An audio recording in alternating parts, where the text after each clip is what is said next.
Hello दोस्तों, this is Vishakha Dagar coming up with next session of let us explain. अब आपने गाने तो काफ़ी सुने होंगे और शायद ऐसे भी सुने होंगे, फूल तुम्हें भेजा है खत में फूल नहीं मेरा दिल है, या ए फूलों की रानी बहारों की मलका। ऐसे बहुत सारे गाने थे जो फ्लावर्स को डेडिकेटेड थे। इनफैक्ट आज का हमारा सेशन भी फ्लावर्स को ही डेडिकेटेड है। And the question arises because of this news. जो बैकग्राउंड में आप देख रहे हैं, it is this that Madurai Mali, one of the flower qualities or types in Madurai is actually has become important since it is being used to increase the export from the country. And why is this important? इसके लिए हमें we have to understand कि what is Madurai मली और इसको specifically export increase करने के लिए क्यों यूज किया जा रहा है। Now to understand that is to understand the background. Let's understand कि मदुरई मली स्पेसिफिकली क्यों फेमस है। Now, Madurai Mali is actually a kind of a jasmine flower. Jasmine की बहुत सारी वेराइटीज़ होती हैं, उसमें से एक ये है। But this is important because इसको जोग्राफिकल इंडिकेशन टैग मिल रखा है। एंड रिसेंटली आपने मेरी वीडियोस में देखा भी होगा, and I also make a passing reference कि जीआई टैग क्या होता है। इसको मिला इसलिए है बिकॉज ऑफ इट्स रीजन जहाँ से बिलोंग करता है। बिकॉज ऑफ ये मदुरई से बिलोंग करता है, इसकी स्पेसिफिक क्वालिटीज़ ये हैं कि इसके थिक पैटल्स होते हैं, लीव्स में फ्रेग्रेंस बहुत लॉन्ग लास्टिंग होता है because of the quality that is delayed antithesis.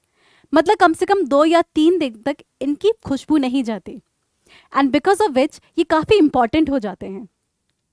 Not just this, इनकी इतने थिक होते हैं कि इनको आसानी से बांध के मालाएं बनाई जा सकती है, गजरे में लगाया जा सकता है, and that's why it has become source for the remuneration for the farmers in Madurai. के आसपास के जो जितने भी किसान हैं उनको बहुत फ़ायदा होता है इससे। एंड टू अंडरस्टैंड मोर, ये आपके ईस्ट मदुरई टोपोग्राफी में ज़्यादा फेवरेबली ग्रो करते हैं बिकॉज वहाँ की topography helps them to produce a special kind of alkaloids that is जिमोन and alpha terpineol. Not this जिमोन एंड अल्फा टर्पिनॉल स्पेसिफिकली, ये क्या करते हैं, they have actually known for the good smell, good fragrance, और ये जो अच्छी फ्रेग्रेंस है उनकी, ये इन्हीं एल्कलॉइड से आती है। मे बी इससे आपको ये भी याद हो जाए कि alkaloids are actually responsible for various kinds of smell. Now to understand more कि ये क्यों important है, is to understand that they were given GI tag in 2013, 2013 में ही मिल गए थे। And these are the second varieties in Tamil Nadu to have got this tag after like this Madurai संगुड़ी, जिसको मदुरई संगुड़ी को पहले मिल रखा है, उसके बाद मदुरई माली को मिला है। And one of the first variety in Tamil Nadu जब फ्लावर्स को जीआई टैग मिला था।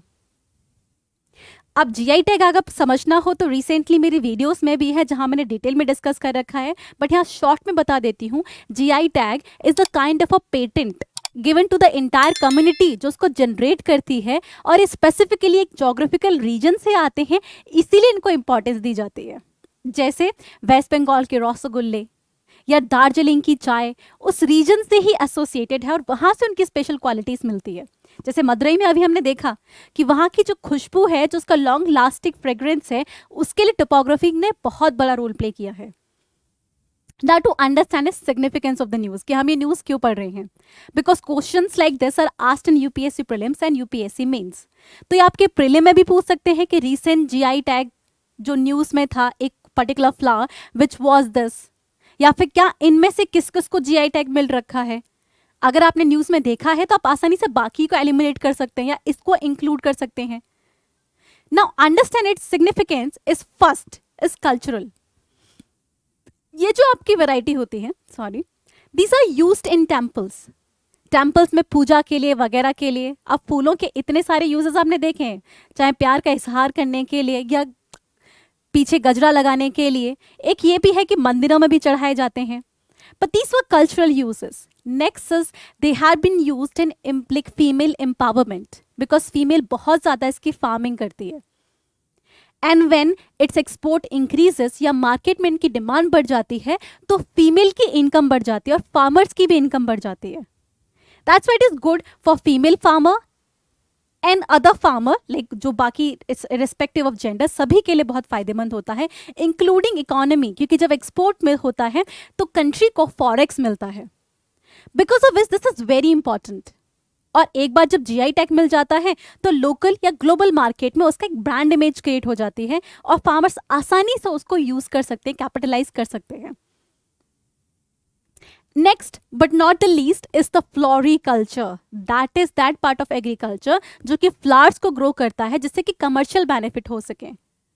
Now this news highlighted the importance of floriculture. That and this is very important because of APEDA या फिर आप वेरियस रिपोर्ट देखेंगे तो फ्लोरिकल्चर की इंपॉर्टेंस इतनी बढ़ चुकी है कि फ्रॉम 2000 जब इसका 1,06,000 हेक्टेयर एरिया में होता था, अब ये 3,39,000 हेक्टेयर एरिया में होता है. दैट मीन्स ट्रिपल इसकी प्रोडक्शन हो चुकी है और सोर्स ऑफ इनकम भी काफ़ी है. प्रॉब्लम ये है कि अब चैलेंजेस क्या हैं. अगर ये चीज़ इतनी इंपॉर्टेंट है, इतनी सिग्निफिकेंस और इतनी यूजफुल है, तो कहाँ इसमें बैरियर्स आते हैं. Then to understand the barrier, the first one is series is the use of middlemen or the existence of middlemen. जहाँ पे फार्मर अगर सीधा एक्सपोर्टर से अगर डायरेक्टली लिंक्ड होते हैं तो पॉसिबिलिटी होती है कि उनको राइट प्राइस मिलेगा. बट यूजली बीच में मिडलमैन के आ जाने की वजह से क्या होता है, they earn the hefty amount and farmer does not. वही रोज आपको यहाँ 30 रुपए में मिलता होगा, वहां पे वो 5 रुपए या 4 रुपए के हिसाब से बेच देते हैं या थोक में निकाल देते हैं. Next is quality control. ना there are several quality control initiative specially when you trying to export it. बहुत फाइटोसैनिटरी मेजर्स लगते हैं कि इंसेक्ट्स तो नहीं है, बाकी सब तो नहीं है, या फिर अपने इंसेक्टिसाइड पेस्टिसाइड तो नहीं यूज़ किए, कोई एलियन स्पीसीज है, इन्वेजिव स्पीसीज तो नहीं जो साथ में जा रही हो.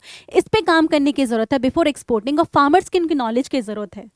And ease of export itself, farmers have to wait for long time कि क्लियरेंस मिल सके तब वो आसानी से भेज सके. So the question is suggestion here कि ये सब तो हमने देख लिए, बट हम यहाँ रुकते नहीं, हम आपको सजेस्ट करते हैं कि क्या किया जा सकता है कि आसानी से इस टैग को या फ्लोरिकल्चर को इंप्रूव किया जा सके. Then the first one is connecting the farmer directly to exporter, जिससे कि क्वालिटी फ्लावर्स आ सके. And this has been done in various state. जैसे स्टेट सपोर्ट मिलता है तमिलनाडु में, तमिलनाडु एग्रीकल्चर यूनिवर्सिटी जो कि क्या करी है, वो R&D रिसर्च एंड डेवलपमेंट में काम करे जिससे कि सेल्फ लाइफ बढ़ सके और क्वालिटी कंट्रोल हो सके. तो एक तीर से दो निशान. इस तरीके के इनिशिएटिव जब आते हैं तो फ्लोरिकल्चर आपका प्रमोट होगा, फार्मर्स की इनकम बढ़ेगी. सेकेंड इज फार्मर्स को कोऑपरेटिव्स में ऑर्गेनाइज कर दो. अगर अमूल ये काम कर सकता है तो यहां भी कर सकते हैं, और कितना ज्यादा बेनिफिट होगा फार्मर्स को इससे, right. So the third is cooperative which can work magically here. And the next one is बहुत सारे नेशनल इनिशिएटिव हैं हॉर्टिकल्चर या फ्लोरिकल्चर को प्रमोट करने के लिए, उनको यूज किया जा सकता है. Like national mission for integrated development of horticulture, और नेशनल हॉर्टिकल्चरल बोर्ड है आपका, और आपेदा है that is agriculture and process food export development authority which is specifically here to promote the export. And if the entire video was useful to you, then like us, subscribe us and stay connected to us because we are present various channels just to help and ease you out. Thank you so much.